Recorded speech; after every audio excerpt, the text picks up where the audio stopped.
નમસ્કાર વિદ્યાર્થી મિત્રો, બધા જ વિદ્યાર્થી મિત્રોનું આજના આ વિડીયોમાં હાર્દિક સ્વાગત છે. સર્વ પ્રકારની સિદ્ધિ આપનાર શ્રી સિદ્ધિવિનાયકજીના શ્રી ચરણોમાં કોટી કોટી વંદન.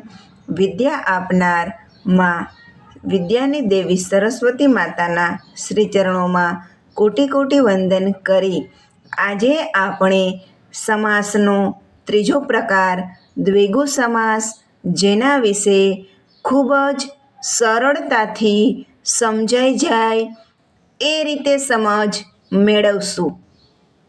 જો સમાસ છે એ કેવો વ્યાકરણનો ટોપિક છે કે જે ધોરણ 9 પછીની કોઈ પણ પરીક્ષા 10મામાં, 11મામાં, 12મામાં ગુજરાતી, હિન્દી, ધોરણ 10માં તો ગુજરાતી હિન્દીની જે પરીક્ષા છે એ હવે ફરજિયાત થઈ ગઈ છે. ભલે તમારે સંસ્કૃત છે, 10મા ધોરણમાં તમારે હિન્દીની પરીક્ષા આપવી જ પડે છે.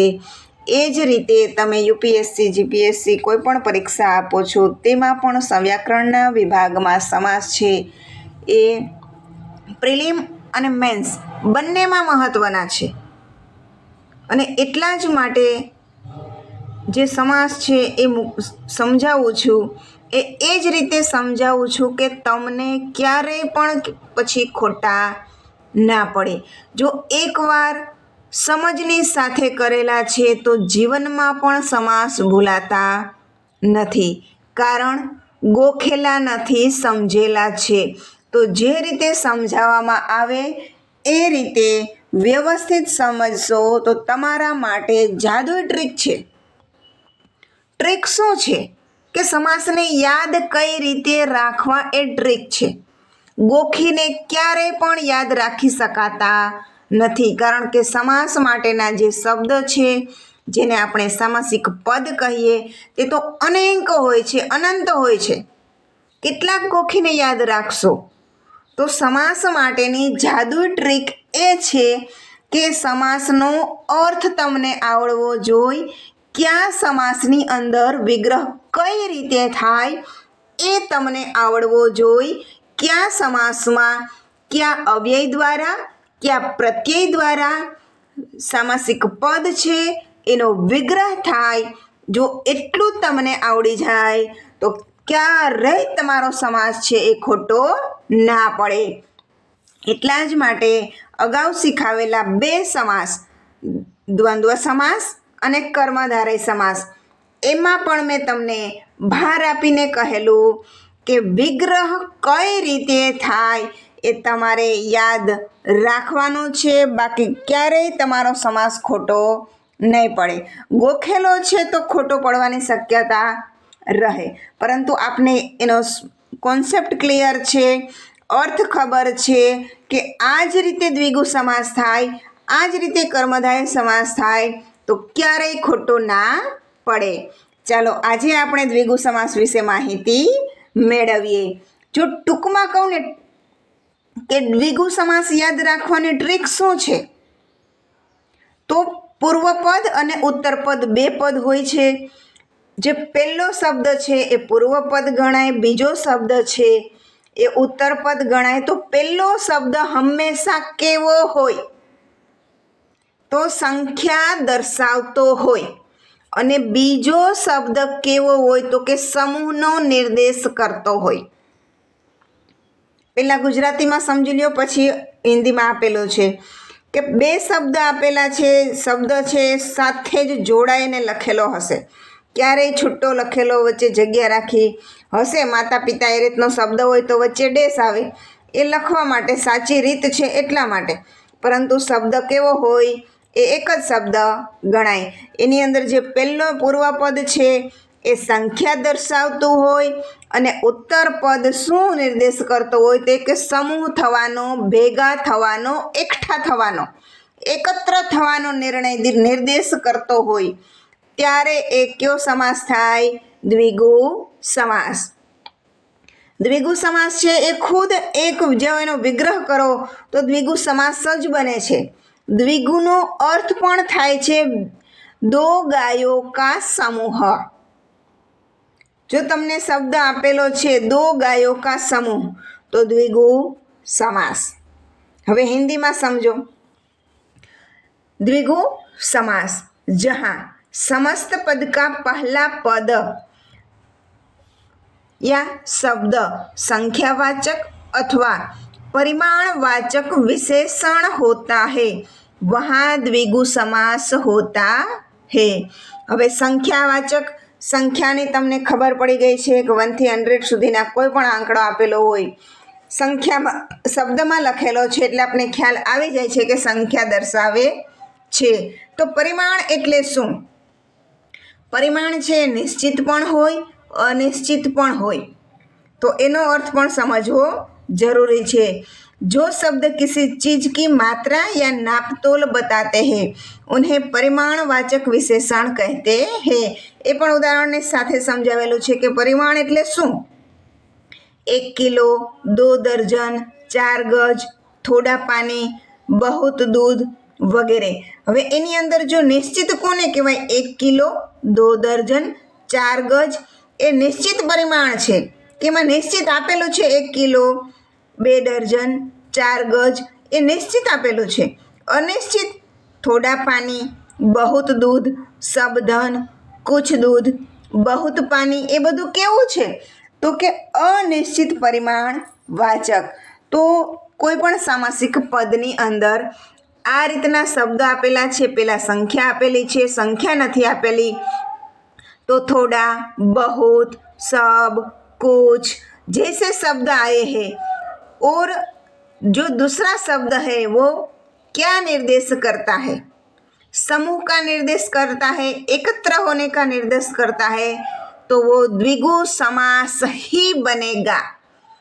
समास सब समास में जो कोई सबसे पहला समास है तो वो है द्विगु समास. क्योंकि बताओ, क्योंकि इतना ट्रिक, इतना सरल कि आगे की संख्या और पाछे समूह.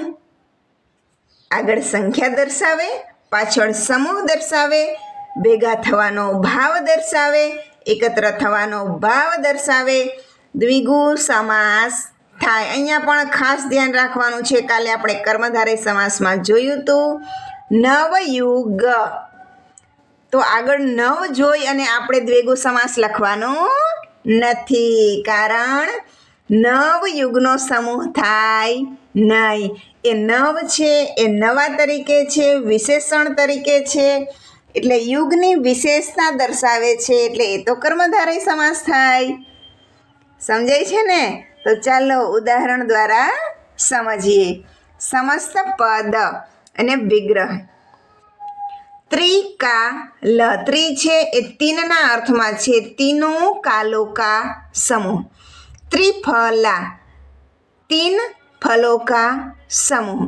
पंचामृत, 5 अमृतों का समूह. હજી ઘણા બધા ઉદાહરણ છે તેના દ્વારા જોઈએ. त्रिलोक, 3 लोकों का समूह. चौगुनी, 4 ગણું. નવરાત્રિ, અહીંયા ત્ર છે એ ખોટું છે, નવરાત્રિ, 9 रात्रियों का समूह. पंच नद, तो के 5 नदियों का समूह. चतुष्कोण, 4 कोण वाला. नव रत्न, 9 रत्नों का समूह. दोपहर, 2 पहरों का समूह. पंचवटी, 5 वटों का समूह. अठवाडा अथवा साप्ताहिक पण आवे, अठवाडा ए अठवाडियाना अर्थमां छे. 8 वालों का समूह. अठवाडा छे એટલે વાડા કા સમૂહ. 8 દિવસમાં જે પ્રથમ દિવસની આપણે ગણતરી કરીએ એનો એ દિવસ ફરી છેલ્લે આવતો હોય છે. पंच प्रमाण, 5 प्रमाणों का समूह. त्रिलोकी, 3 लोकों का स्वामी. જો એટલા માટે પહેલાં પણ કીધું તું, સમૂહ દર્શાવે કે એકત્ર થવાનો भाव दर्शावे त्रिलोकी तो 3 लोकों का स्वामी। त्रिभुवन 3 भुवनों का समूह। अट्ठनी 8 आनों का समूह। नव रस 9 रसों का समूह। जो અહીંયા આવેલું પહેલાં જે કીધું તું એ દ્વિગુ એનો વિગ્રહ કઈ રીતે થાય? 2 ગાયો का समूह खुद द्विगु समास। 6 माही 6 मासों का समूह। अष्ट धातु 8 धातुओं का समूह। तिकोना 3 कोनों का समूह। षड रस तो 6 रसों का समूह। पंच वदन 5 वदनों का समूह। वदन એટલે મુખના અર્થમાં છે। તો વિદ્યાર્થી મિત્રો તમે જોઈ શકો છો કે દ્વિગુ સમાસ છે એ કેટલો સરળ છે કે આ માત્ર એટલું જ યાદ રાખવાનું છે। ચાલો તમારે બધાએ મારી સાથે બોલવાનું છે। બોલ્યા પછી કમેન્ટમાં જવાબ પણ લખવાનો છે કે કઈ રીતે દ્વિગુ સમાસ થાય। પૂર્વ પદ સંખ્યાવાચક હોય અને ઉત્તર પદ સમૂહ દર્શાવતો હોય ત્યારે દ્વિગુ સમાસ થાય। ફરી એકવાર બોલો। પૂર્વ પદ સંખ્યા દર્શાવતું હોય, ઉત્તર પદ સમૂહ નિર્દેશ કરતો હોય ત્યારે દ્વિગુ સમાસ થાય। આજ તમારે એકવાર કમેન્ટમાં લખવાનું છે કે પૂર્વ પદ સંખ્યા દર્શાવતું હોય, ઉત્તર પદ સમૂહનો નિર્દેશ કરતો હોય ત્યારે દ્વિગુ સમાસ થાય।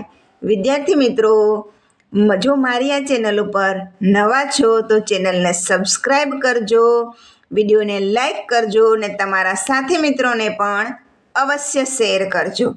અને ખાસ યાદ રાખવાનું છે જો તમને વિગ્રહ કરતાં આવડે છે, અર્થની સાથે આવડે છે તો ક્યારેય તમારા એક પણ સમાસ ખોટા નહીં પડે। આના પહેલાં પણ 2 વિડીયા મૂકેલા છે, હજી બીજા પણ મૂકવાની છું, તો મારી ચેનલને સબસ્ક્રાઈબ અવશ્ય કરી લેજો।